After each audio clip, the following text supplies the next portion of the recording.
Do you want to transform your product experience, learn how to drive sales, reduce returns, and boost customer loyalty? Tune in to this episode of Talk Commerce as we explore the power of product experience strategies with Kristin Naragon, Chief Strategy and Marketing Officer at Akeneo. Kristin shares tangible examples of how centralized product data and AI-powered workflows are revolutionizing retail for companies like Rural King, Staples Canada, and more. Discover key tactics to gather buy-in across your organization and build a business case for prioritizing product experience.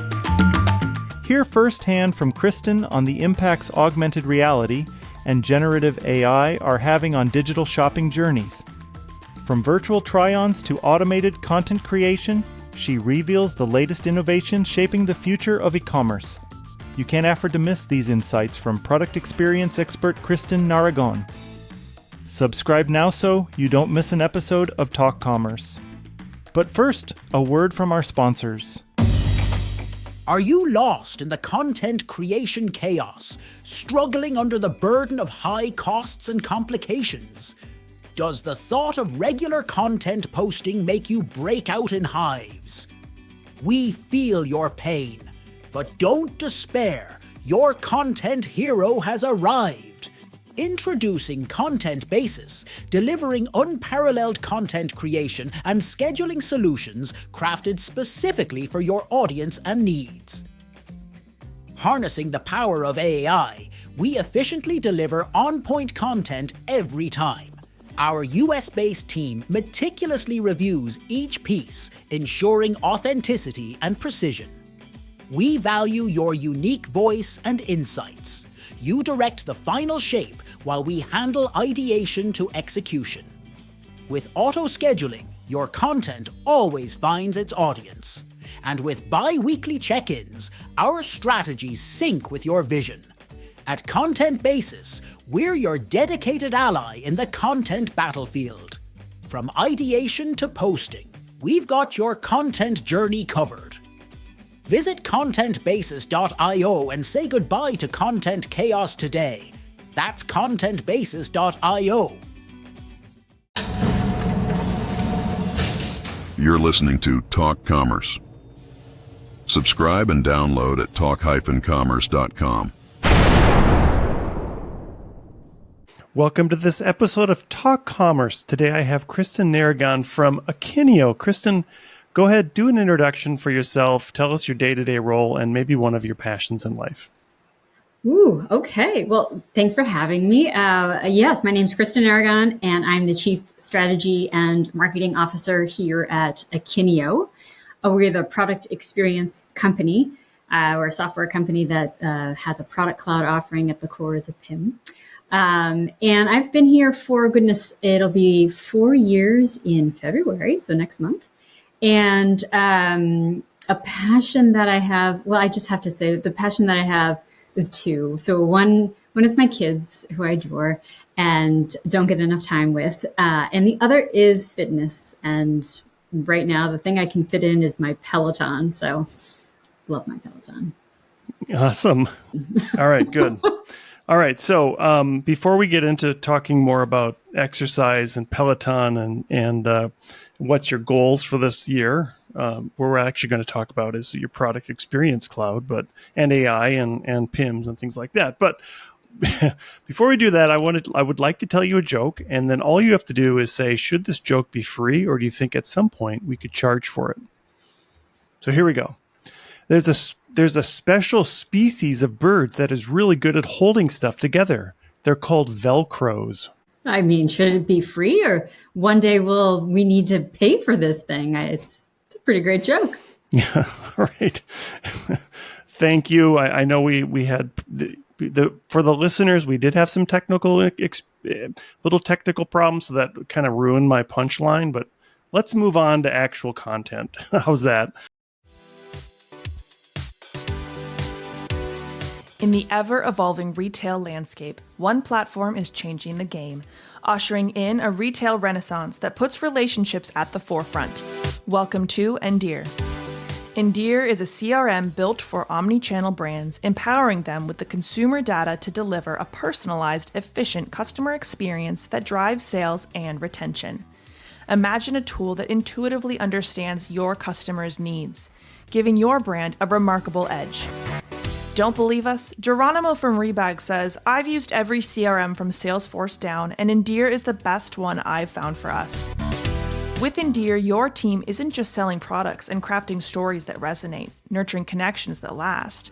It's not just a CRM. It's a tool that empowers your sales associates to make personalized connections, bridging brands and customers like never before. Ready to redefine retail clienteling with a platform trusted by hundreds of omni-channel brands around the globe? Request your Endear demo today and enter a future of enriched connections and unparalleled customer loyalty. Give us a little bit of background for those who don't know what Akeneo is, where it started. Give me the elevator pitch on it. Yeah, so Akeneo is the product experience company, and what that means. Actually, you know what? I could describe what that means and what we serve with an example, and maybe the listeners here will all be able to relate, or some of you. We're going through a little renovation in the house right now, setting up a media room.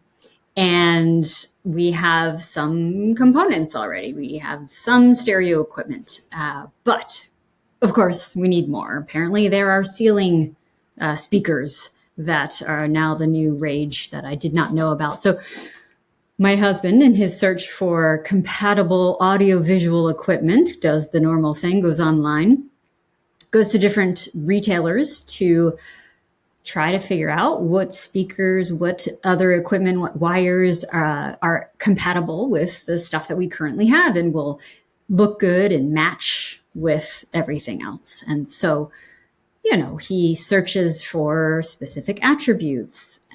He finds in one retailer some information, goes to another retailer because it's not quite enough for him to make a purchase and looks for extra information. Goes to a third, finds that actually there's conflicting information, so he's really not sure if this one speaker is compatible with our set. Goes eventually to the manufacturer's website, looks on their website. Of course, they don't sell direct to consumer, but they have information, not enough. So he sees that there's a chat and it goes to the customer support agent, asks the question, they come back with a lot more information that he's armed with to go back to the retailers and figure out if they have the right products. And he asks me, why? Why do the retailers have different information? Some of it is in conflict on the same product lines, sold in different places. Why did the manufacturer not have it listed and easily discoverable by attribute, by category, by compatibility on their own website or the retailer's website? And the answer is that neither the manufacturer nor those retailers have a core PX strategy. They don't understand that the information that they're displaying, all of those moments where their product is trying to be discovered, being researched, understanding those compatibility attributes, all of those things are stored in a PIM, in our case, a product cloud that has a PIM at its core, so that the manufacturer, in this case, if they had that strategy, could categorize and describe all of that information, make sure that they had filters and entities to ensure product associations and compatibility for their products was very clear and very detailed, that the categories on the websites for those distributors, for those retailers, that they had all of the attributes needed to categorize the different types of products that would go with each other. All of these things. This is a clear indication of what is going wrong with certain businesses when they don't have a product experience strategy, and what Akeneo uniquely solves for. Okay, that's perfect. I like to also, from a merchant standpoint, a good way to describe a PIM, and correct me if I'm wrong, but a good way to describe a PIN is having all your product data in one place that you can distribute to other channels. like if a super simple version of it, right? That you can store everything that you want to talk about on your product, images, everything, language, descriptions, and then you can publish that to different channels, your POS, your e-commerce, your catalog, your other store views, things like that. Your marketing channels, if you have a print catalog, if you are on social media, all of those things. Yeah, it's pretty interesting that there's been such a investment over the last few decades in the centralized customer record. Know everything about your customers, which is impossible.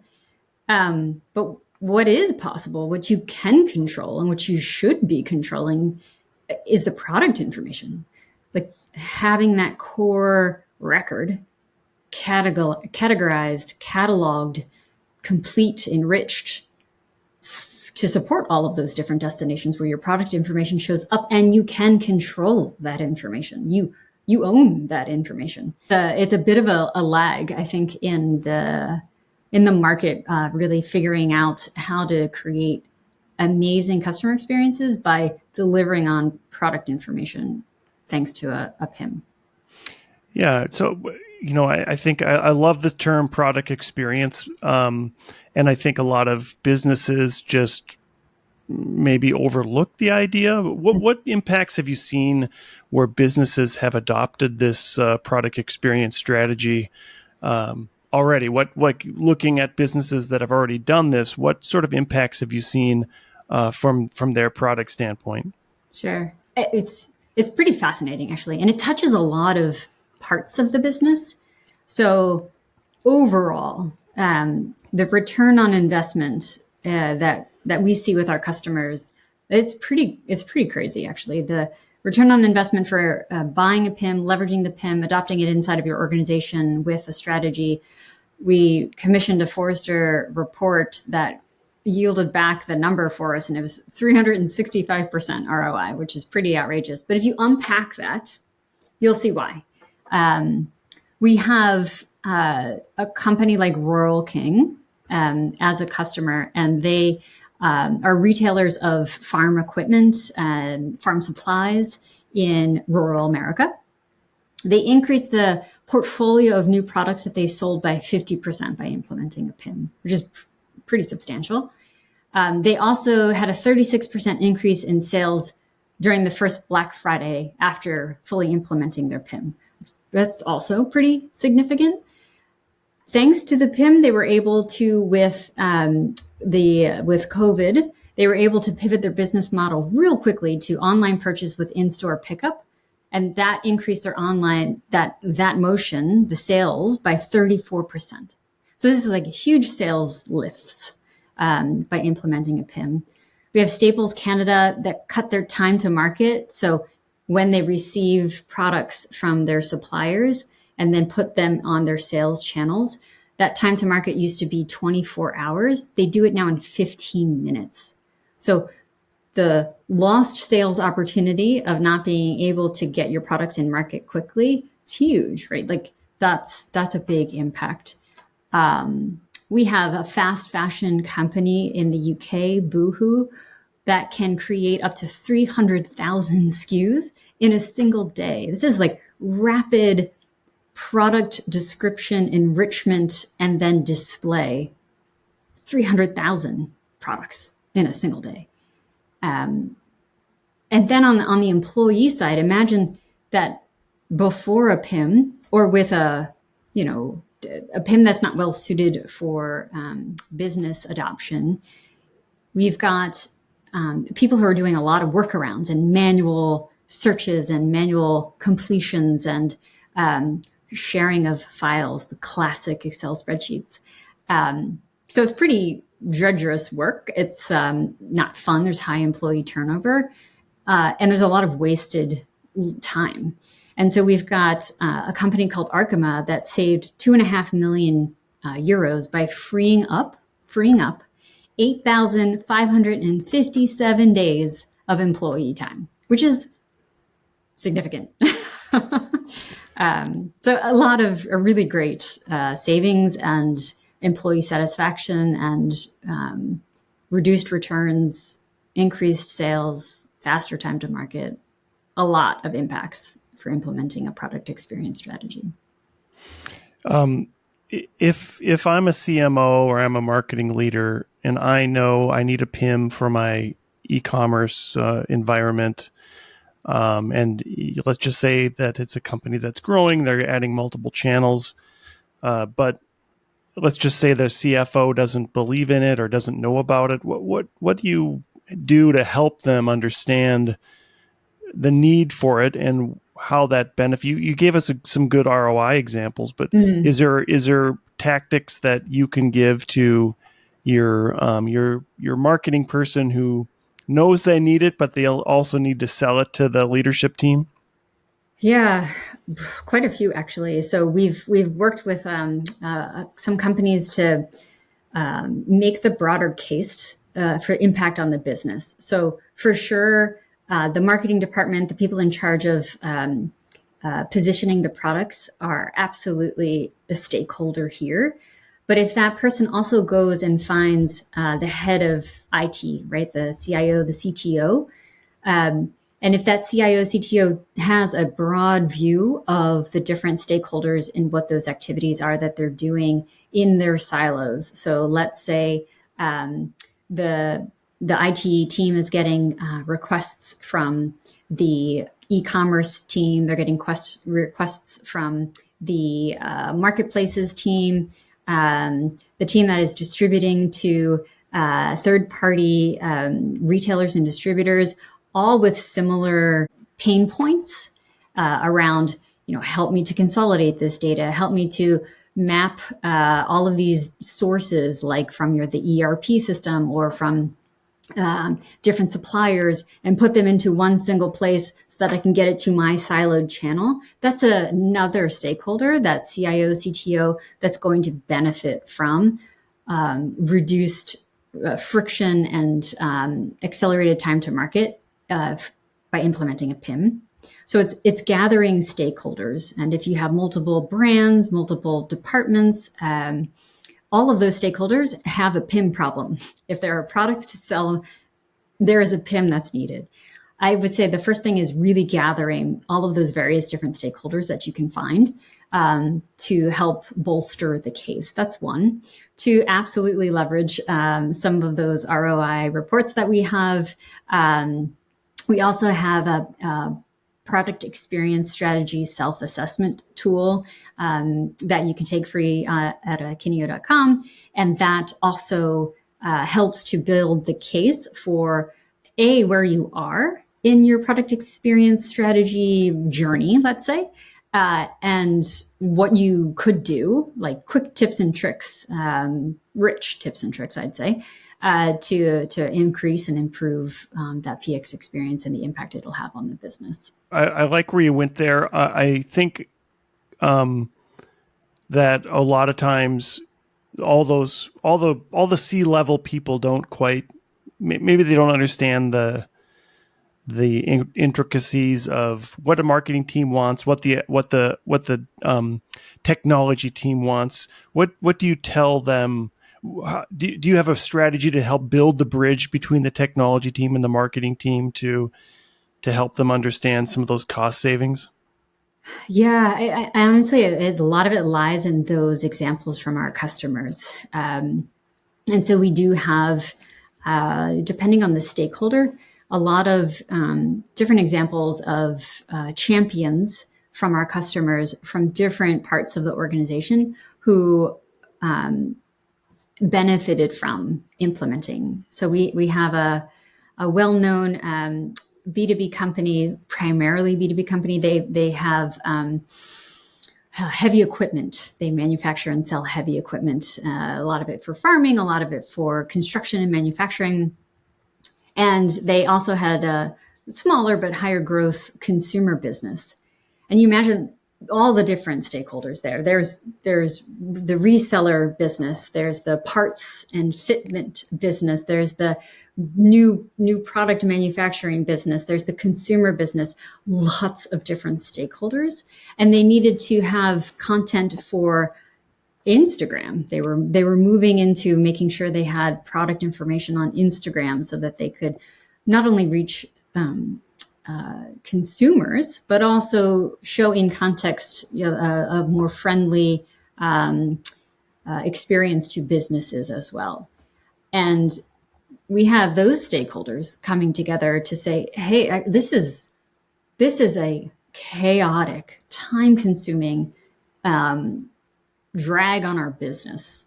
And we have a lot of those stories that we share with our prospects to make sure that they understand that, yes, the first use case might be, hey, I'm launching or changing my e-commerce front end. And so now's a good time to swap out my PIM or start with a PIM. But that's just step one, phase one. And I know that I will help the business streamline so many other go-to-market motions. I want to key in on the point of using Instagram. And I think that a lot of marketers, and I shouldn't make this assumption, but a lot of them don't put together the fact that product information is as important as content information. And your content is driven from product. Just a couple of minutes on how important that is to get that product information out to content, to platforms, blogging, articles, PRs, anything that some marketer would do to generate content. It all starts with a product, right? And I think that's always overlooked. It is sadly always overlooked. I think the number one issue that we have in helping these companies is awareness of that problem. And we had a lot of great growth this year in a pretty tough buying climate for software in general. And I think it's part and parcel to some of the information we've been able to get out about, just that impact of implementing this strategy on the business to help save it, right? If things are going bad and we're all in a tough economic climate, but also to help growth and help accelerate growth in good times and maybe not so good times. And yes, you never know where your customers are going to go, where they're going to start their journey, where they're going to end their journey, what those touch points are that guide them through to conversion. And actually, it's not even as important to convert these days as it is to keep the customer and not have them return the product.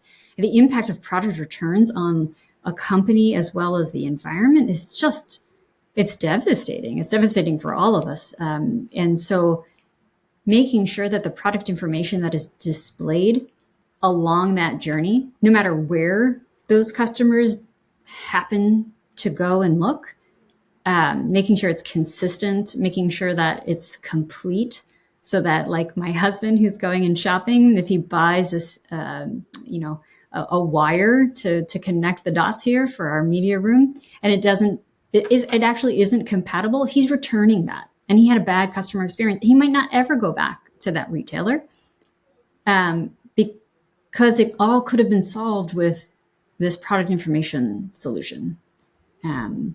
So it seems so obvious, I guess. And sometimes the things that seem so obvious are often overlooked. Yeah, I agree with that 100%.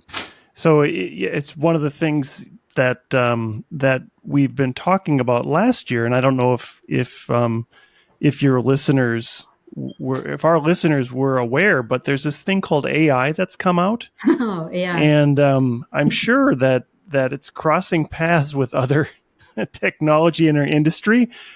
Tell us a little bit about where you see 2024 going, both for the commerce world and the corporate world, but specifically in this product experience world, and the use of AI. Yeah. Oh, so much to talk about here. That's fun. So I'll start with the context of how AI is working its way into product experience management. And for us, it starts with the launch of our app store inside of our PIM at the beginning of 2023. This was a market first for PIM applications to have an in-application app store. We did this to bring integrations and extensions a lot closer, like a click away, let's say, to our customers, give them rapid access to innovation from our partners, to be able to build custom extensions of their own inside of a SaaS platform. And so this really was the platform that enabled innovation around AI. We had about, over the course of this past year, around about a dozen applications that were developed leveraging AI to help different parts of the product experience management process. After we took a look over the course of the year of where these dozen or so solutions were falling in, it was three categories. One was the onboarding and the enriching of product information. So you are either getting information from different sources internally, or you're getting it externally, or a combination of the two, and you have to merge and match and enrich, complete, error-proof all of that information. Lots of manual tasks there. AI is being applied smartly to that, and machine learning. So that's like phase one. Phase two is like the hot topic of generative AI, and the most common applications that we saw in this generative AI content enrichment piece was descriptions. So like romance descriptions, you provide the prompt of the attributes and your brand qualities and descriptions, and outputs a prompt for your romance copy for your products. That's the second one. And then the third category of AI-powered applications that we saw for our product was language translation and localization, which is a really hard challenge to solve where AI comes in handy. And so what this empowered us to do was really to see, hey, like which of these solutions here is having the most staying power with our customers? Like what are the hardest problems that our customers are trying to solve and leverage AI to accelerate? Which ones do they trust, right? I think AI is inherently, I don't know, fraught might be too much of a word, but inherently prone to maybe some mistrust and around hallucinations and making up information that is incorrect. And so with that learning that we had from the customer adoption of these 12 applications, we saw that first problem of real core gathering and enriching of information, cleansing, collection, categorization, was super, super hard, super manual, and actually a really good problem for AI to solve for. So we acquired one of those applications, a company called Unify, earlier this summer. And the goal of this acquisition is obviously to more closely embed that into our core product, but also then to take the learnings of all of the other solutions that we have and see how we can embed it and embed AI and ML into the various different native workflows that we have at Akeneo in our software offering. Talk a little bit about how the existing workflows help the users using AI, and I'd like to key in on the fact that AI doesn't always give us the perfect content. It always needs like a human to look at it to make sure that it's correct. Yeah. Tell us a little bit about how that workflow plus AI helps to expedite that content getting to live. Sure. Yeah. So actually, I'll start with the problem that you're surfacing. I was listening to you can't get away from AI, I guess. I was listening to NPR. They were doing an interview with Satya Nadella, the CEO of Microsoft, that has Bing as a product, leveraging AI. And the interviewer before he sat down and started talking with Satya asked Bing, the Microsoft search engine, to provide him with like a couple of things he would never know about Satya. And it came back with a few things. And one of which was Nadella has actually published a book of poems called To Shorten the Road. And Satya was like, that's completely fabricated, like completely made up, not true. Which, okay, fine. Maybe that's silly. There's not a lot of impact there. What's the impact, right? Like what's the negative, the downside of that? Not too dramatic. But we had a recent customer advisory board session where we heard from several customers, and I'll give you examples of real world impacts where bad product information generated from these AI models can really serve the business in a bad way. So one of our B2B customers sells everything that a business needs, from like desktop computers and workstations to mobile phones and phone plans, printers, projectors, things like that. So they started leveraging the off-the-shelf, generative AI solutions, and the information that came back on some of their products. They get information from suppliers, and a lot of it's incomplete, and so they're looking to have it fill in incomplete information, among other things. And they got back things like for a product listing storage of 64 gigabytes instead of what it actually was, which was 256 gigabytes, because the AI model looked for a similar product and just filled in the blanks. It looked for storage, the attribute storage, similar product, filled in the blank. This is bad, right? Like this would result in a lot of frustration from a business buyer purchasing, thousands of phones. One example.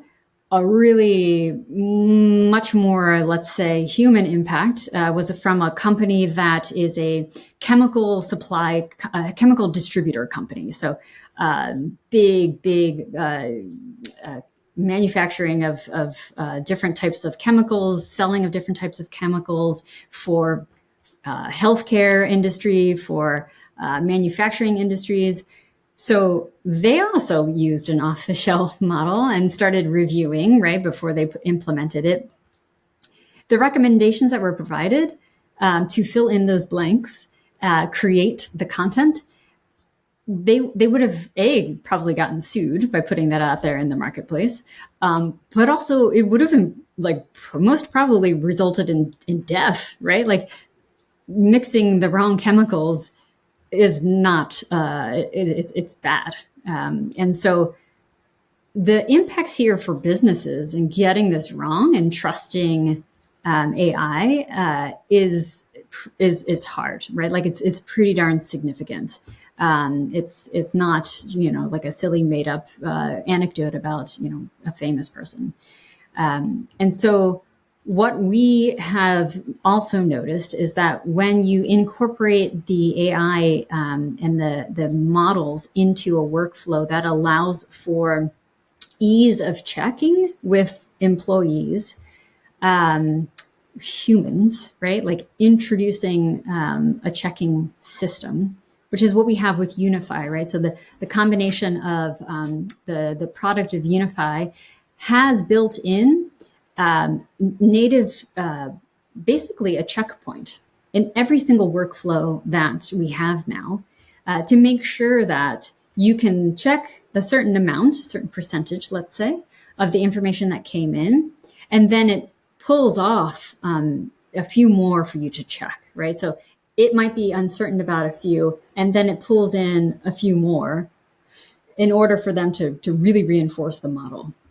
And so having automated workflows that help with the human intervention and checking is a really powerful, sanity checkpoint for businesses before letting and unleashing AI into their product experience strategies.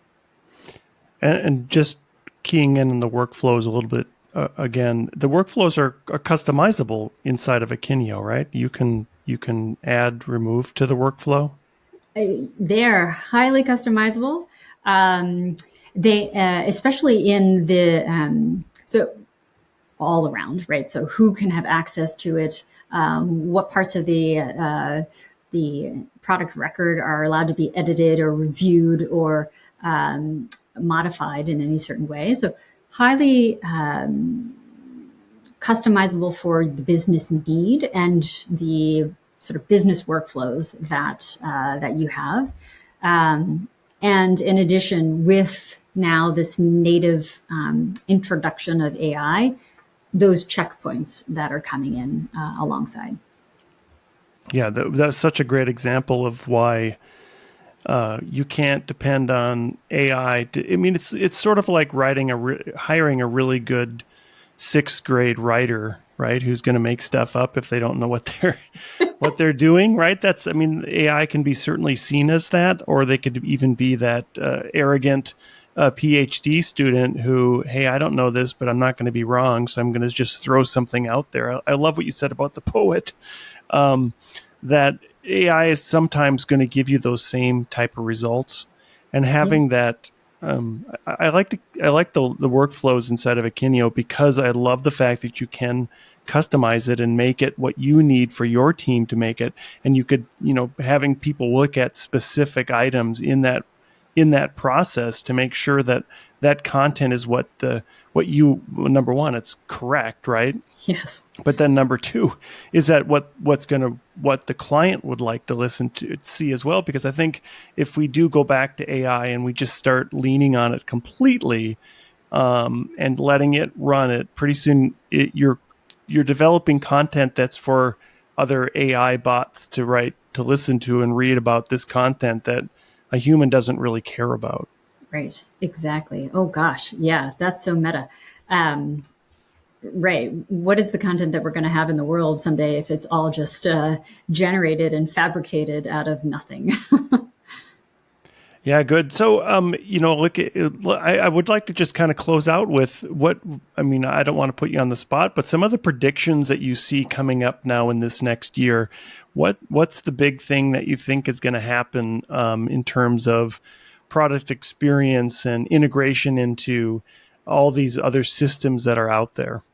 Yeah, it is. It's a good question. I would say, obviously, I think AI is going to continue to have impacts here, and we continue to invest and understand thoughtfully how this can improve. Right? I mean, I think we have a core business problem that we are solving, and it's like you said, it's having a centralized place, core record for product information, getting it out to anywhere it needs to go, and then full circle optimizing it to make sure that it's having the impact you need it to have. And I think making sure that we can leverage AI in smart ways to optimize that and keep improving the really great product experience that we offer in our application. I think that's definitely something we're going to be focused on in the coming year. And I'm hopeful that there will be better awareness of a smart investment in making product experience strategy a C-suite initiative. We actually have so many customers coming to our upcoming conference in March. I'll plug that, who are talking about just that, right? Making it a C-suite discussion. We'll have one of our customers, the CEO of carparts.com, coming and talking about that, why this is an imperative strategy for their business. And I think I'm hopeful, let's say, that is an unlock that a lot of customers and a lot of companies with products to sell will see in this year, is investing in a product experience strategy. I want to close out with a question and maybe a sort of a thoughtful or a wish that I would have. I think a lot of people look at AI and they automatically think of generative AI and developing content. But another great tool for AI and machine learning is refining data, looking at data and seeing what's performing well.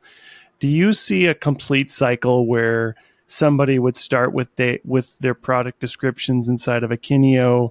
It's going to go to some other platform like Shopware, get fulfilled. You'll see that fulfillment inside of Google Analytics or Adobe Analytics or whatever tool you're using. And then coming back to Akeneo to give some suggestions on different ideas for better conversions on that content.